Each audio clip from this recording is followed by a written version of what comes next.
وعلیکم السلام ورحمۃ اللہ وبرکاتہ۔ ٹھیک ہے الحمدللہ، نا آپ آپ سنیں انشاءاللہ؟ کیسے ہیں؟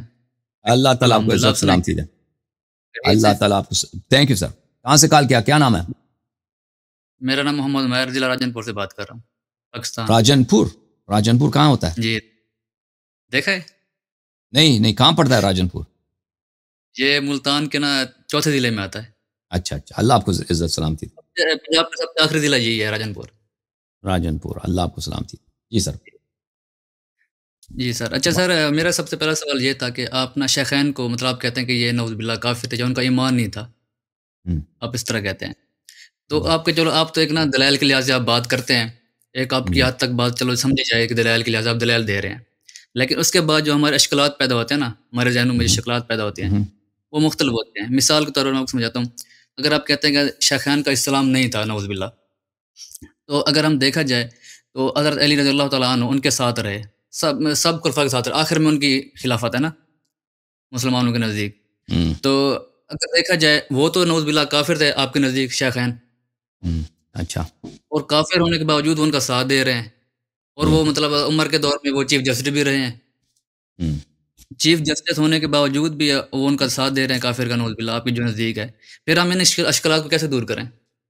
تو میرے بھائی یہ کہ امیر المؤمنین علیہ الصلوۃ والسلام ابو بکر عمر کے چیف جسٹس رہے ہیں، یا عمر کے رہے ہیں، یا عثمان کے رہے ہیں، یہ ایک جھوٹ ہے۔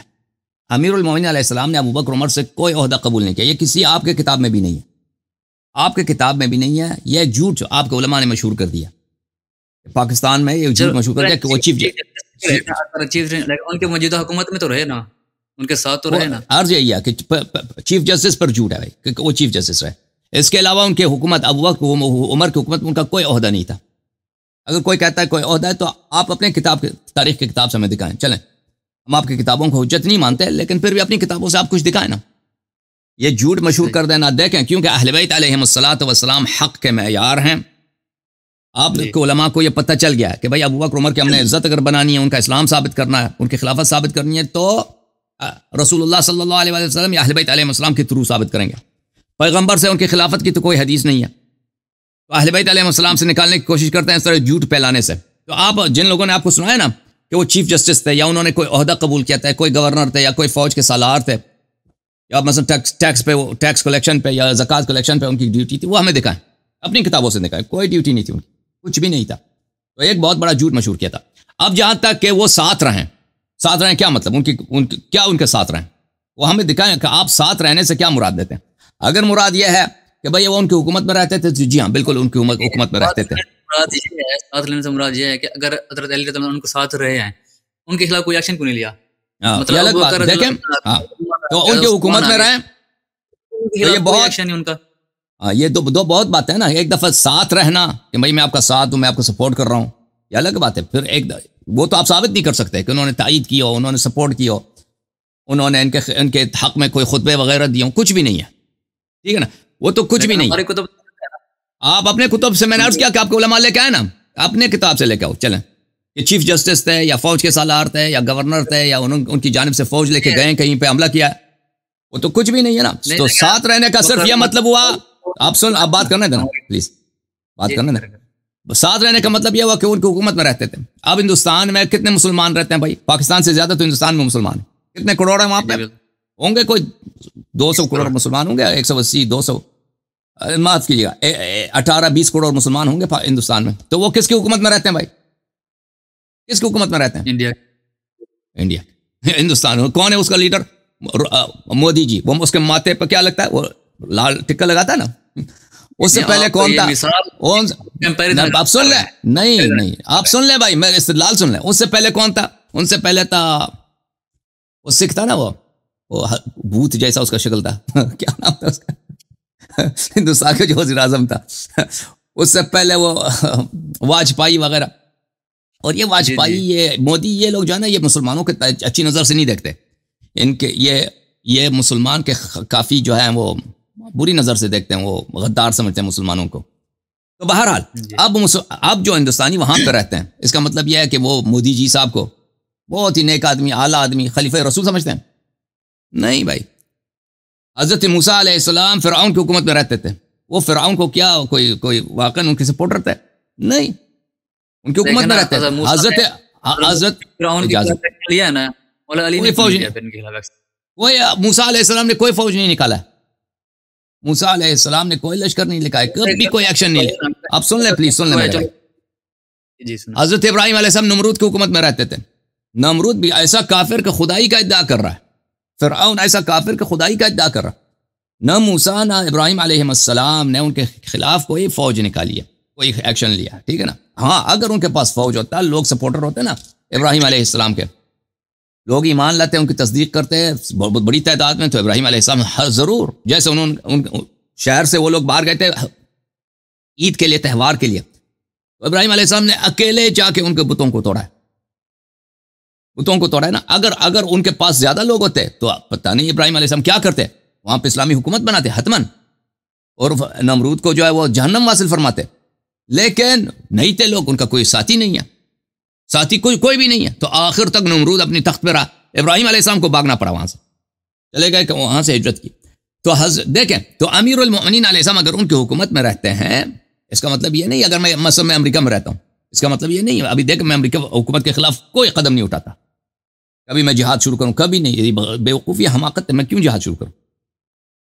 اس کا مطلب یہ نہیں کہ میں امریکی حکومت کو ایک اسلامی شرعی، وہ خود بھی ادعا نہیں کر رہا کہ میں اسلامی ہوں، میں نہیں سمجھتا اس کو. ٹھیک ہے نا.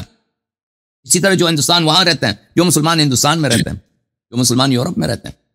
تو یہ عرض ہے آپ کی خدمت میں. پھر آپ اپنی کتابوں کو بھول گئے ہیں بھائی، اپنی کتابوں کو بھول گئے ہیں. یہ کتاب صحیح مسلم ہے، یہ حدیث آپ دیکھ لیں، پھر آپ کے سارا جو ہے نا آپ کے مولویوں کے ساری باتوں کا جواب آپ کو مل جائے گا. جی دکھائیں. بالکل. ہاں دیکھیں،